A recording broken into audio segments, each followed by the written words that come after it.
Y hoy, como les anticipaba Estefanía, nos acompaña Citlali Hernández Mora, presidenta de la Comisión Nacional de Elecciones del Partido Morena. Citlali, muchas gracias por acompañarnos hoy en la Base América Latina. Al contrario, Marco, Estefanía, un enorme gusto estar en este espacio. Bueno, el año que viene, 2027, van a ser las elecciones, las primeras, dejando de lado las del Poder Judicial, con Claudia Sheinbaum como presidenta en funciones. ¿Qué implicaciones tiene esta elección para el gobierno en general, para la presidenta y para el Partido Morena en vista de todo el poder que se va a jugar en las urnas?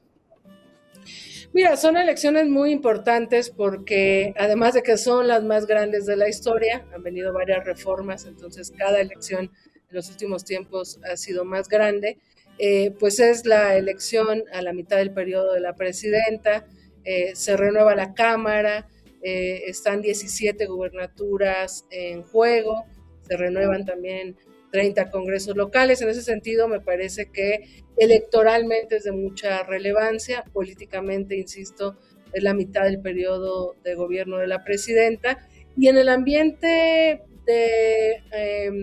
pues de amenazas internacionales, en el ambiente tanto del papel que ha jugado la oposición en nuestro país como el ambiente global, pues se vuelve muy importante ratificar en las urnas lo que hoy sabemos, y es este respaldo que existe a la cuarta transformación, que existe a la presidenta, en el sentido de que la mayoría de las y los mexicanos quieren que continúe la transformación, quieren que Morena siga siendo un partido representado en los distintos espacios que vienen en disputa, y bueno, creemos que es una elección en la que sin confiarnos nos estamos preparando, pero pues hay un escenario positivo por el respaldo que la gente tiene hacia nuestro movimiento.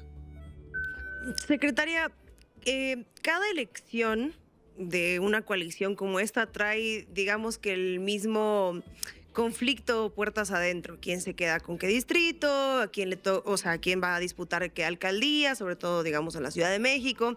¿Qué va a pasar con la gobernatura de tal estado? ¿Es Morena? ¿Es el PT? ¿Es el Verde? ¿En qué estado anticipas? Digo, te daría una pregunta positiva y una negativa. ¿En qué estado anticipas que pueda ser más fácil llegar a estos cuadros que vayan a competir en las elecciones? ¿Y en qué estados crees que se pueda complicar un poco más esto de cara al 2027?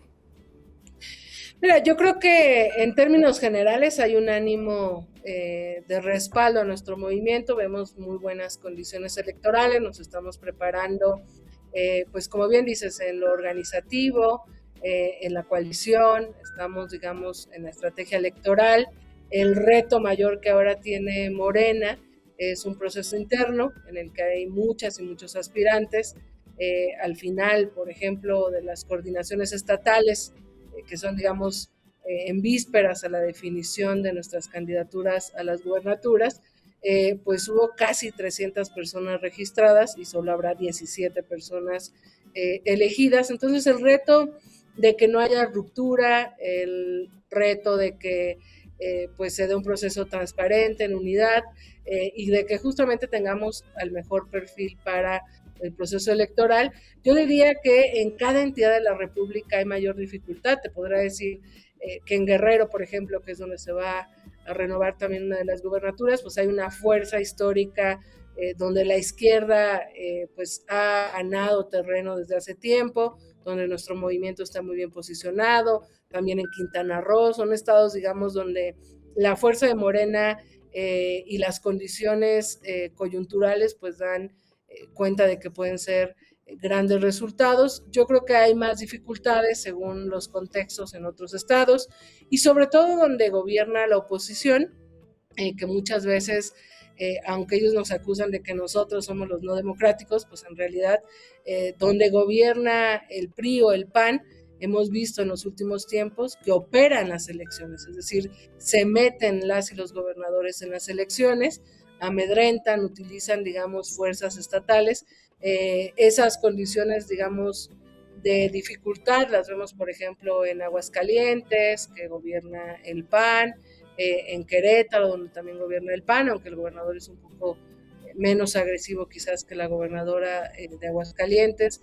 Nuevo León es un reto por la volatilidad que a veces tiene el electorado, donde vamos, según las encuestas, pues a tercios. Entonces, bueno, digamos, cada entidad de la República tiene su reto, pero sin exagerar, yo diría que Morena encabeza las preferencias prácticamente en todas las entidades donde habrá elecciones a las gubernaturas, y pienso también que hay un ánimo de mantener la mayoría en las cámaras, desde la Cuarta Transformación y la politización que ha existido en la ciudadanía, se le ha dado un peso importante a que el movimiento tenga una mayoría que represente para reformas constitucionales, legales, sencillamente porque, a diferencia del viejo régimen, desde hace 8 años no se ha aprobado ni una sola reforma en contra de algún derecho o en contra de las personas, y bueno, eso también genera pues un respaldo para la representación de nuestro movimiento en los congresos. Le preguntaría por el otro campo, ¿cómo ve la estrategia de la oposición o las oposiciones en México y cuál piensa que va a ser el rol de Estados Unidos en la elección, en una posible injerencia? ¿Cómo podría manifestarse? ¿Cómo se presenta eso? Pues mira, del otro lado tenemos una oposición que no se ha reparado, que está política, electoral y moralmente derrotada, que han optado por una estrategia que me parece errónea, no solo porque no les funciona electoralmente, ¿no? Sino porque contrasta mucho con la forma de hacer política que incluso nosotros tuvimos cuando fuimos oposición. Desde Morena siempre planteamos ideas, un proyecto, una alternativa, una crítica con sentido, y la oposición, desde que la Cuarta Transformación llegó al poder, ha decidido colocarse en una estrategia de mentiras, de difundir odio, de construir narrativas basadas en la mentira, en la falsedad. Y bueno, pues vemos a dos dirigentes opositores, tanto Alito como Jorge Romero, que yo pienso que no representan ni a sus militancias, porque son dos personajes pública y conocidamente pues como personajes corruptos que no representan ideas sino intereses, y los vemos en ese seguramente autoconocimiento de que no cuentan con el respaldo de la ciudadanía, desesperados, cayendo en una línea que jamás debería de cruzarse a pesar de ser oposición. Y es este ánimo traidor, este ánimo que provoca la injerencia, que se acerca a intereses que pudieran existir para intervenir en nuestra vida política. Y me parece que eso es el momento que estamos viviendo en el mundo. Vemos agencias, actores, una política norteamericana, pues de tratar de intervenir no solo en lo que discursivamente es de interés para Estados Unidos, que siempre ha sido en nombre de la seguridad, sino que lo vemos y hay denuncias, hay pruebas del papel, digamos, que ha tenido pues el gobierno norteamericano en otras elecciones en América Latina, lo que pasó en Honduras, la manera en la que se habla de la vida interna y electoral respecto a Colombia. Vemos una tendencia de abrazados por derechas locales, intervención de derechas globales que intentan pues meterse en la vida interna política y democrática de las naciones.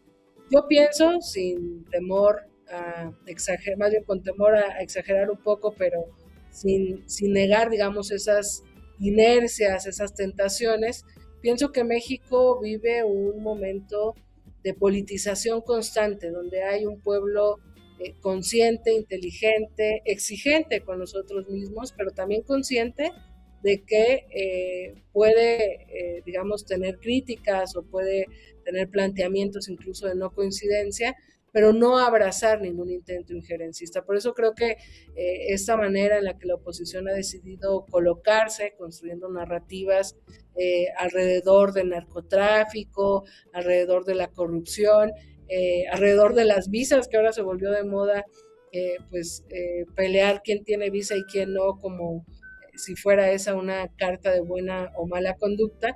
Esta estrategia que han venido construyendo de la mano de la ultraderecha global, yo pienso que es amenazante porque ha tenido éxito en algunas partes del mundo, pero confío en que no tendrá éxito en México por las condiciones sociales, por la conciencia que hay en la mayoría de la población, porque cada vez volteamos más a ver lo que pasa en América Latina y en el mundo, y vemos cómo se ha tratado de intervenir en elecciones, porque tenemos pues autoridades electorales confiables, y porque hemos nosotros mismos abierto el debate de la defensa de la soberanía y de lo que está pasando en el mundo. Entonces, pues está en el ambiente político sin duda, pero yo te diría que la historia de nuestro movimiento viene de la lucha justamente contra la desinformación, contra la calumnia, contra la mentira, el quehacer en territorio, en la construcción de conciencia, el nunca confiarnos, siempre sabemos que nos hemos enfrentado a adversarios mañosos, y bueno, pues para eso estamos trabajando y nos estamos preparando para que el próximo año en el proceso electoral se ratifique con todas las condiciones ese respaldo que sabemos que la mayoría del pueblo de México tiene a Morena y al movimiento de la Cuarta Transformación en general. Secretaria, muchas gracias por habernos acompañado. Ojalá puedas estar aquí en el estudio próximamente. Nos vemos pronto por allá, querida Estefanía. Muchas gracias por el espacio. Así llegamos